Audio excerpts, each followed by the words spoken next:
नहीं नहीं नहीं नहीं, मैं उसको ऐसे नहीं देखता, वो लुटेरा है, उसका कोई आइडियोलॉजी नहीं है।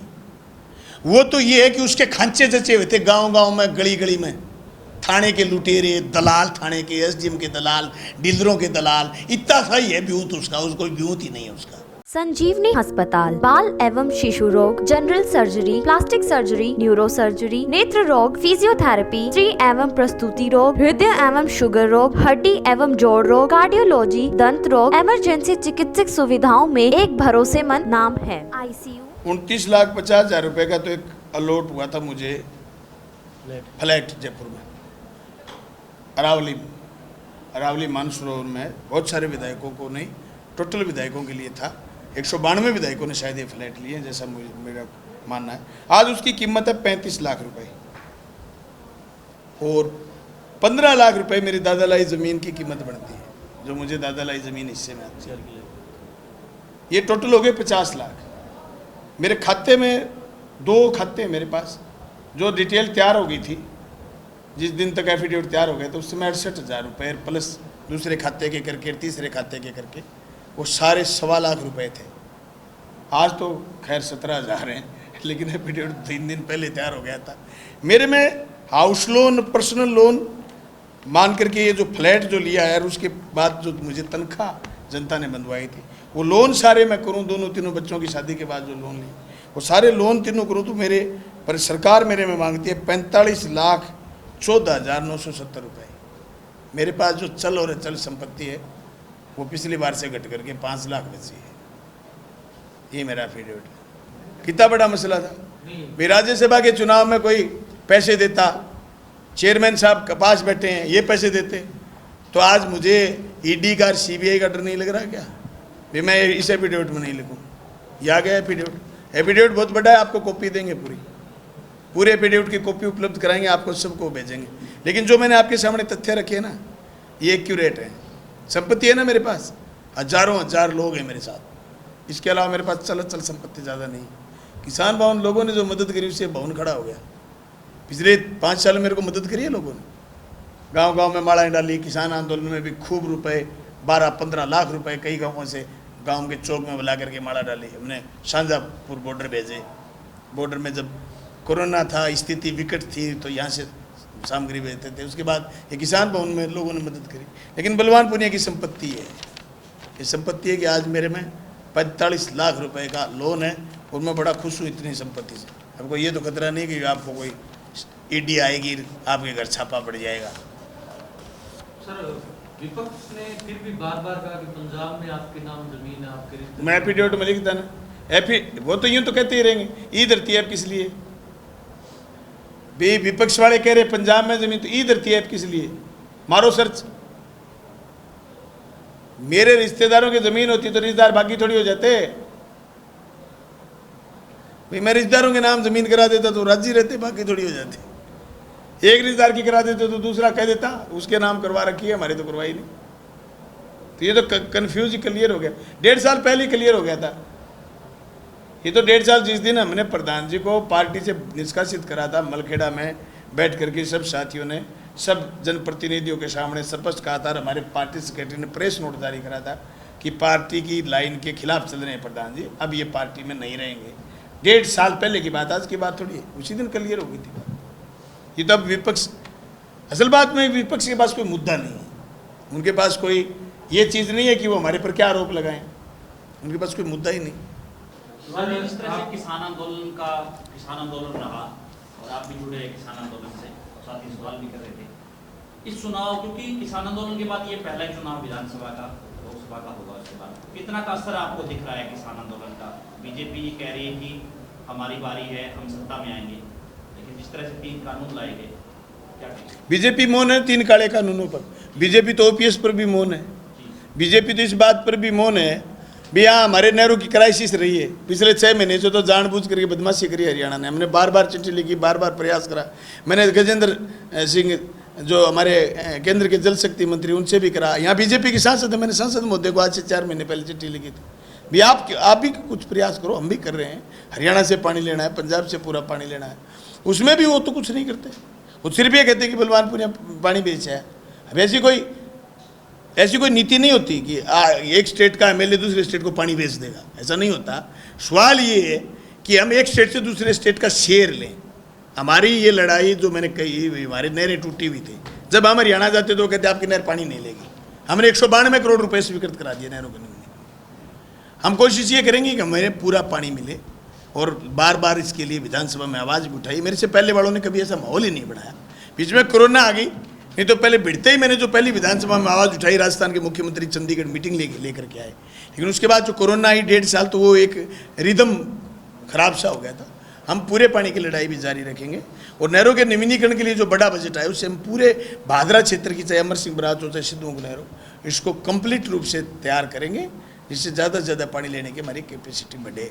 और मैं दूसरा ये भी बताना चाहता हूँ, जो 14 बिरानी गाँव की शिलान्यास हमने करा था, उस कार्य योजना को भी कंप्लीट कराएंगे।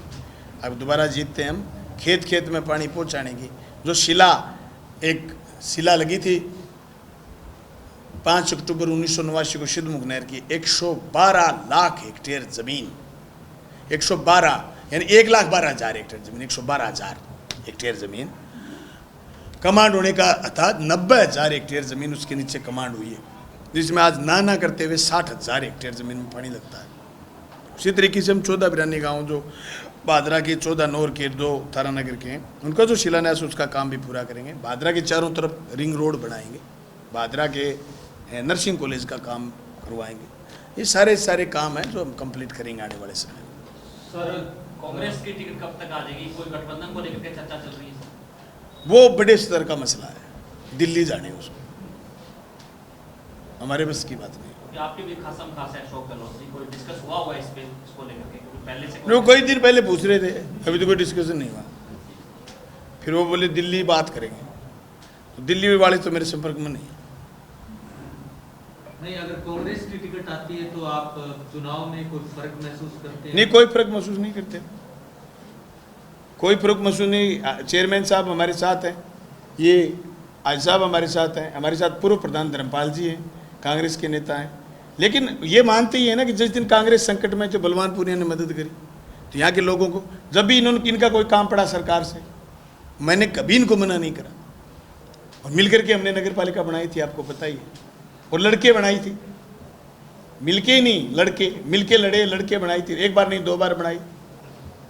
तो ये अंडरस्टैंडिंग रहेगी चुनाव में भी कांग्रेस के साथ? ये देखो ना, अंडरस्टैंडिंग चेयरमैन साहब है ना साहब, पूर्व प्रधान धर्मपाल जी, वो कांग्रेस के नेता रहे हैं। वो तो बीजेपी में तभी नहीं गए जब उनके नेता बीजेपी में चले गए, वो नहीं गए, बोले मैं तो कांग्रेस में ही रहूँगा। वो भी साथ बाहर ही हैं, वो बाहर बुलाओ प्रधान जी को। सर, आप हरियाणा भी होकर आए थे पिछले विधानसभा चुनाव में, और अभय चौटाला के उपचुनाव में भी गए थे। सुनने में आ रहा है अभय चौटाला जी भी आ रहे हैं 10 तारीख के बाद यहाँ पर चुनाव में। हाँ, जिन को मैंने नुनता डाला वो सारे आएंगे, और विकास पर ही वोट आप देख रहे हो। उनकी हमारे मुकाबले में एक भी सभा हुई क्या? अभी भी उन्होंने नामांकन रैली के लिए वीडीएस रखा है। वीडीएस की कैपेसिटी नहीं 5,000 आदमी घुसने की। उन्होंने शक्ति प्रदर्शन के लिए, टिकट की शक्ति प्रदर्शन के लिए मलखेड़ा का चौक रखा था, जहाँ हमने 1 दिसंबर को यूं ही हमारे एक साथी ने ज्वाइन करा था, उनके भाजपा के पूर्व पंचायत समिति मेंबर ने, यूं ही हमने चाव में मीटिंग बुला दी थी। साथी बलवान पकेड़ियार, जयपीर, अभिजीत और हुशियार सिंह, उन्होंने तैयारी करी थी। हम सारे लोग इकट्ठे हुए, इतने लोग आए। और आज भी 27 सितंबर की रैली आपने देखी होगी, और 22 तारीख को रैली करेंगे, हम बताएंगे आपको। घमंड बापूजी ये बात कही, घमंड वाली समझ में नहीं आती बात। मैंने 500 फोन उठाए डेली, और 500 लोगों से मिला हूं मैं। जो आदमी 500 लोगों से मिले उसको घमंड हो सकता है क्या? घमंड वाला तो 5-6 तहसील के 5-7 मुखियों से मिलता है, वो ही फिर आगे मिलते हैं। मैंने खुल के बात करी है लोगों से। दूसरी बात मैंने स्पष्ट कही है, मैं यही कह रहा हूं, लूट और झूठ की राजनीति खत्म करने के लिए मैं लोगों से मिला। ये झूठ की और लूट की राजनीति बंद हो। बिचौला कोई है ही नहीं। 5 साल में कोई बिचौला ना, सीधे मिले लोग, सीधा तपाक दिश, होगा तो होगा, न होगा तो न होगा। कोई गोली देने का काम हमने नहीं करा। मैंने लोगों को यूं बेवकूफ नहीं बनाया। 6 महीने पीछे पीछे चक्कर काट रहे हैं लोग, बोलो साहब 6 महीने से लगातार कि एमएलए साहब बेवकूफ बना रहे हैं, फिर 6 महीने बाद कहें कि साहब अब तो नहीं होगा। नहीं होने वाला होगा, नहीं होने वाला नहीं होगा, स्पष्ट कहा। इसको कोई घमंड कह दे, मेरी तो शैली है, नंबर 2 बात, अगर मैं कहूँ मेरे शब्द में तो गर्व है मेरे लिए, मैंने इतने कॉलेज, इतने स्कूल, इतने सड़कें, इतने बीमे, अरे कुड़की यार सबसे बड़ी बात, सब सारी चीज़ें छोड़ दो एक साइड, कुड़की नहीं निकलने दी। अब आप ये कहते हो कि आपने अफसरों को धमका दिया, अरे धमकाया थोड़ी, अफसरों को बताया कुड़की नहीं काटने की, बात खत्म। पता है आपको रोड एक्ट क्या है? रोड एक्ट में 5% कोई 1 लाख रुपए की जमीन है, केसीसी है, 1 लाख रुपए की जमीन कुर्क करोगे, कुर्की का कागज चला दोगे तो 2% खाते में आ जाएंगे, 1 लाख के 2,000 आ जाएंगे एसडीएम के खाते में, उसका कलेक्टर के पास जाएगा, एसडीएम के पास जाएगा, तहसीलदार, टीआरए, गिरदावर, पटवारी तक जाता है। दर्जनों दर्जनों दर्जनों कुड़कियां निकालोगे, सैकड़ों की संख्या में कुड़कियां निकालोगे, लाखों की संख्या में पैसे इकट्ठे हो जाएंगे। अरे 5 साल किसी प्रशासन ने हमारे यहाँ तो नहीं करा ऐसा काम। ये हमारे लिए अभिमान की बात है, हमारे लिए गर्व की बात है, घमंड की बात नहीं है। बीजेपी की राजनीति हिंदुत्व की राजनीति है, आपका जो सामने प्रत्याशी है वो बीजेपी का, कैसे देखोगे? नहीं, मैं उसको ऐसे नहीं देखता, वो लुटेरा है, उसका कोई आइडियोलॉजी नहीं है। वो तो ये है कि उसके खांचे जचे हुए थे गांव गांव में, गली गली में, थाने के लुटेरे, दलाल, थाने के एसडीएम के दलाल, डीलरों के दलाल, इतना सा ही है व्यूत उसका, कोई व्यूत ही नहीं है उसका। 2 बार एमएलए रह लिया, एक गवर्नमेंट कॉलेज मिला, वो भी लास्ट में ये कह के कि मेरे वहाँ आंदोलन बहुत है, कॉलेज तो खोल दो, तो वसुंधरा मैडम ने कॉलेज खोला। बाकी उसका तो कोई व्यूत नहीं है ये आइडियोलॉजिकल बात करने का। वो तो ये कह रहा है कि बलवान है, कल ही कह रहा था किसी काम में कि बलवान ही समस्या है भादरा की। भादरा की समस्याएं, मैं रात को चुनाव में जाता हूँ आजकल, मजे आ जाते हैं, दिन से ज़्यादा रात को मजे आते हैं कि सड़कें साफ, मर्सीसर से घर पहुँचे 35 मिनट में, एकदम साफ सड़कें चालू। और वो कह रहा है समस्या है, तो वो तो खुद भ्रमित आदमी, उसको ऐसे इश्यू से कोई लेना देना नहीं। सर आप